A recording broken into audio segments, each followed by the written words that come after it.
जय श्री राम दोस्तों, my self अमन पाठक और हम आपके सामने एक यूनिक कॉन्सेप्ट के साथ आए हैं जो कि इतनी गारंटी हम देते हैं 99.99% कि दिल्ली से लेकर जम्मू कश्मीर से लेकर कन्याकुमारी तक और अरुणाचल प्रदेश से लेकर गुजरात तक शायद ही यूपीएससी की तैयारी करने वाले स्टूडेंट इस कॉन्सेप्ट के बारे में जानते हो या उन्हें पढ़ाया गया हो। मतलब ये भी चांस है 99.99% कि उन्हें नहीं पढ़ाया गया, पढ़ाने वाले को खुद ही नहीं पता। क्लियर? तो ये अपने आप में यूनिक कॉन्सेप्ट है क्योंकि इसका उल्लेख किसी किताब में नहीं मिलेगा जल्दी आपको, है ना। लेकिन वो एक छिपी हुई चीज है जिसको निकालना पड़ता है कि आखिर में ये है क्या। क्लियर? तो कॉन्सेप्ट ये है कि भारतीय संविधान में अंशतः शक्तियों का समन्वय या शक्तियों का संलयन और अंशतः शक्तियों का पृथक्करण देखने को मिलता है। ये किसी भी बुक में लिखा हुआ है, लेकिन अभी से हम समझाएंगे आपको इस संविधान के बियर एक्ट में, कॉन्स्टिट्यूशन में, कि किस किस अनुच्छेद में इसका जिक्र किया गया है। ठीक है? तो हम इसको समझते हैं कि शक्तियों का संलयन और शक्तियों का पृथक्करण क्या होता है।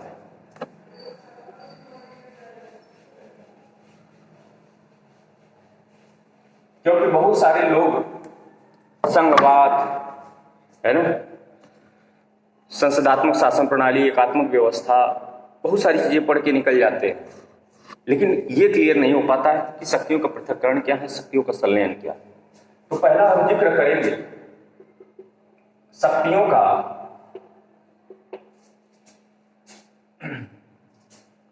का समन्वय या शक्तियों का संलयन। क्लियर? तो जब हम शक्तियों का संलयन या समन्वय की बात करते हैं तो ये मेनली ये किसकी विशेषता है? ये संसदात्मक, ये पार्लियामेंट्री फॉर्म ऑफ गवर्नमेंट, संसदात्मक शासन प्रणाली की मुख्य विशेषता में से एक है कि यहाँ पे शक्तियों का समन्वय या शक्तियों का संलयन पाया जाता है। शक्तियों का संलयन या समन्वय कहाँ पाया जाता है? चूंकि संसदात्मक शासन प्रणाली की महत्वपूर्ण विशेषता है दोहरी सदस्यता,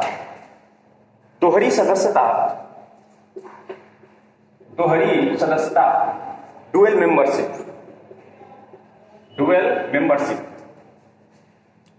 दोहरी सदस्यता का क्या मायने? दोहरी सदस्यता का मतलब यह है कि कार्यपालिका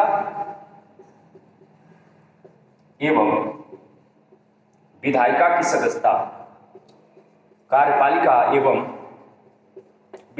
सदस्यता, सपोज दैट कोई मंत्री है, अगर हम इस प्रोविजन को छोड़ दें कि वह किसी संसद का सदस्य हुए बिना 6 माह तक मंत्री पद धारण कर सकता है, अगर इस संवैधानिक प्रावधान को छोड़ दिया जाए तो सामान्य तौर पर यह कहा जा सकता है कि कोई मंत्री है जो, अगर हम मंत्री शब्द कर रहे हैं इसका मतलब वो एग्जीक्यूटिव की बात हो रही है। अगर कोई मंत्री है इसका मतलब वो कार्यपालिका का सदस्य है, तो उसे होना चाहिए किसका? विधायिका का सदस्य होना चाहिए। तो इसके बाद इस प्रकार से संसदीय शासन प्रणाली में बात होती है कि कोई एक मंत्री कार्यपालिका का भी सदस्य है और विधायिका का भी सदस्य है। तो ये बात हो गई दोहरी सदस्यता, ड्यूअल मेंबरशिप, और ये संसदीय शासन प्रणाली का प्रमुख लक्षण है। तो इस प्रकार से हम देखते हैं कि विधायिका के सदस्यों में से ही कुछ कार्यपालिका बनाई जाती है। कार्यपालिका मतलब कुछ सदस्यों को मंत्री बनाकर कार्यपालिका का गठन किया जाता है। क्लियर? तो ये हो गई शक्तियों का, इसे बोलते हैं शक्तियों का संलयन या शक्तियों का समन्वय। क्लियर? अब आइए, चूंकि सरकार के 3 अंग होते हैं,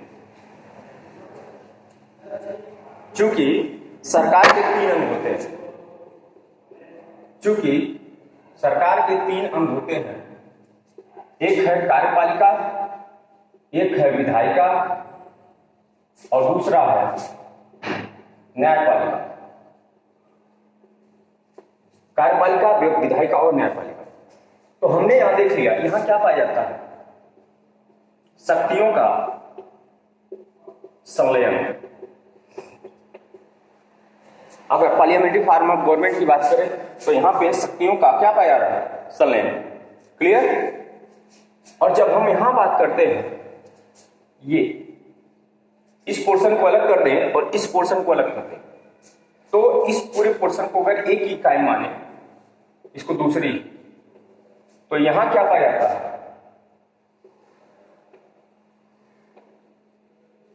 सेपरेशन ऑफ पावर, शक्तियों का पृथक्करण। यहां पे क्या पाया जाता है, शक्तियों का पृथक्करण। क्लियर। अब शक्तियों का पृथक्करण कहां है, किस आर्टिकल में है, क्योंकि इसके बारे में तो बहुत लोग जानते हैं, बहुत सारे प्रावधान हैं आर्टिकल में, संविधान में, इसके बारे में अननोन है। यहां से आने वाले जो एग्जाम हैं 2023, 24, 25 में भी ये क्वेश्चन यूपीएससी द्वारा राइज किया जा सकता है, या यूपीपीसीएस या आरएएस द्वारा, जिनका स्टैंडर्ड थोड़ा सा बेहतर होता है, उनके द्वारा, कि किस अनुच्छेद के तहत हमें शक्तियों के पृथक्करण की अवधारणा अप्रत्यक्ष रूप से दिखाई देती है। तो जैसा कि अगर हम बात करें नीति निर्देशक तत्व, नीति निर्देशक तत्व, 1 मिनट,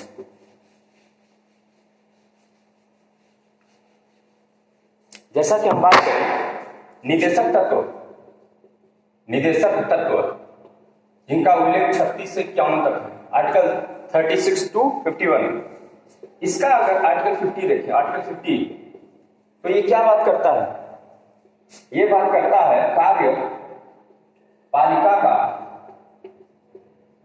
न्यायपालिका से पृथक्करण। ये बात क्या करता है, कार्यपालिका का न्यायपालिका से पृथक्करण। अगला मोस्ट इंपॉर्टेंट,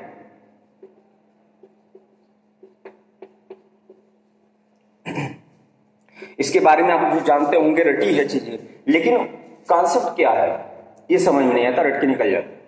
आर्टिकल 74 का 2 ये क्या करता है, क्योंकि 74 में इस बात का उल्लेख किया गया है कि राष्ट्रपति मंत्रिपरिषद की सलाह एवं सहायता के अनुसार कार्य करे। क्लियर। और 74 का 2 बात करता है कि मंत्रियों ने राष्ट्रपति को क्या एडवाइस दी, मंत्रियों ने राष्ट्रपति को क्या सलाह दी, और दी तो क्या दी, है ना, इसे न्यायालय में प्रश्नगत नहीं किया जा सकता। अर्थात यहां पे सेपरेशन ऑफ पावर है, यहां पे न्यायालय को बाहर रखा जा रहा है, यहां पे न्यायालय को बाहर रखा जा रहा है, आर्टिकल 74 का 2। इसके अलावा अगर हम शक्ति के पृथक्करण के संवैधानिक प्रावधानों की बात करें तो आर्टिकल 121 और आर्टिकल 122, इसको आज ब्लैक में देखिएगा, आप पढ़ेंगे तो आपको ये आभास होगा। और भी सारे प्रोविजंस हैं, लेकिन इंपॉर्टेंट प्रोविजंस जो सामान्य तौर पर यूज करते हैं, हम लोग पढ़ते हैं, है ना। अनुच्छेद 121 और अनुच्छेद 122। अब ये आपको देखना है कि इसमें क्या क्या प्रोविजन किया गया है, किस तरीके से संसदीय क्षेत्र मतलब विधायिका क्षेत्र, विधायी क्षेत्र में से न्यायपालिका को बाहर रखने का प्रयास किया गया है कि उसके टेरिटरी में न जाए, उसके संबंध में कोई चर्चा नहीं होनी चाहिए। और दूसरा, संसद में न्यायाधीशों के संबंध में कोई टीका टिप्पणी नहीं होनी चाहिए जब तक कि उस पर कदाचार, जो उसे हटाने की प्रक्रिया है, हटाने की प्रक्रिया जब संसद में चल रही होती है तो उस दौरान थोड़ी बहुत, है ना, उस पर चर्चा हो सकती है। अन्यथा उस परिस्थिति को छोड़कर और कोई भी ऐसी परिस्थिति नहीं है जिस पर कि उस पर चर्चा की जानी चाहिए। तो अनुच्छेद 121 और अनुच्छेद 122 ये ही बहुत ही महत्वपूर्ण कॉन्सेप्ट है, यहां से इसको जरूर पढ़िएगा। क्लियर।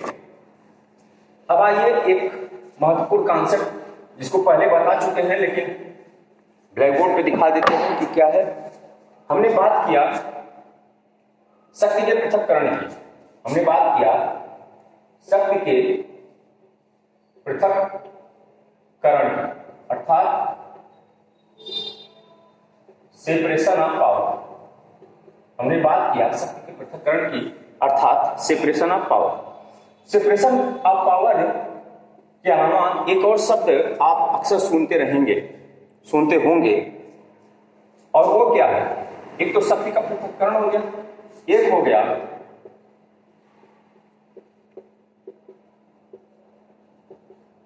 शक्ति का विभाजन, अर्थात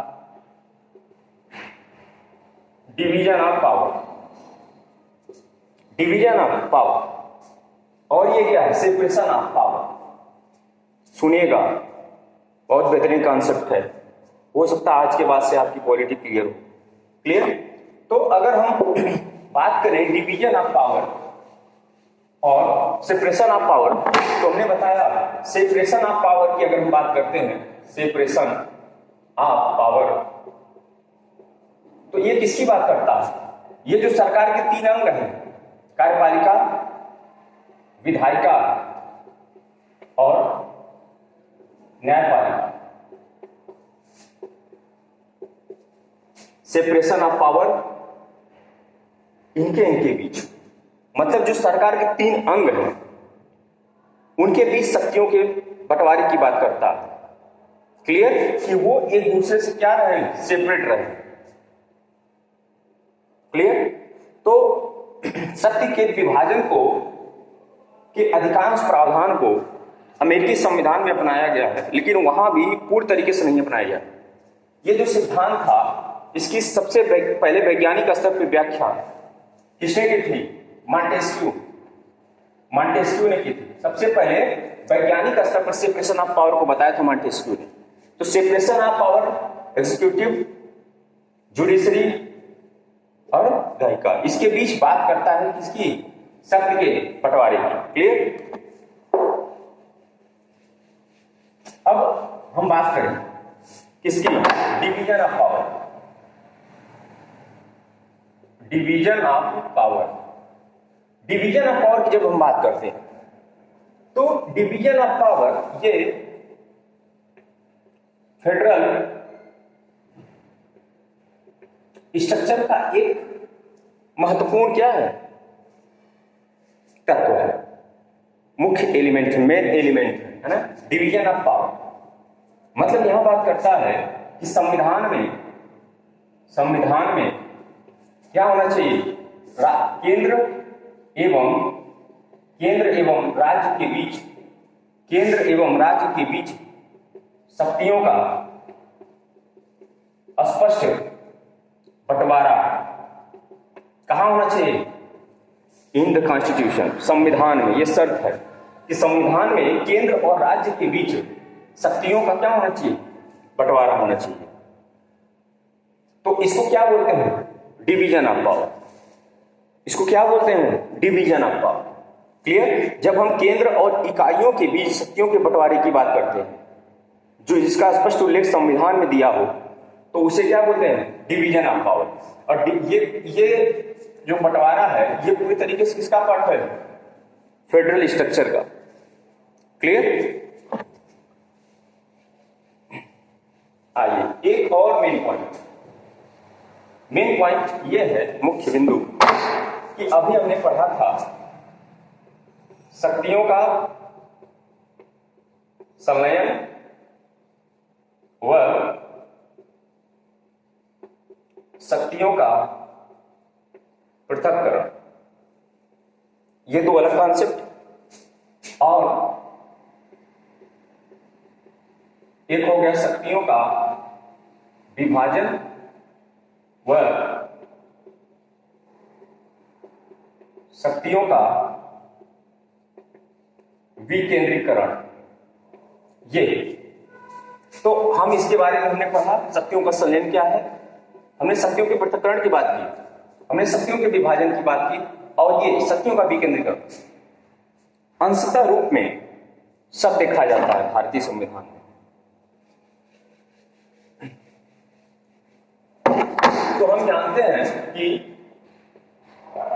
तो हम जानते हैं कि भारतीय संविधान में 3 स्तर की सरकारें हैं। केंद्र स्तर, राज्य स्तर और स्थानीय स्तर। स्थानीय में क्या, पंचायतें और नगर पालिकाएं हो गए। क्लियर? तो अगर हम यहां देखें यहां, तो यहां पाया जाता है शक्तियों का विभाजन, डिवीजन ऑफ पावर। जब केंद्र और राज्य के बीच बंटवारे की बात आती है तो वहां क्या पाया जाता है, शक्तियों का विभाजन। लेकिन जब हम राज्य और नगर निगम, स्थानीय सरकारों के बीच शक्तियों की बात करते हैं, इनके बीच शक्तियों के बंटवारे की बात करते हैं, तो इसको बोलते हैं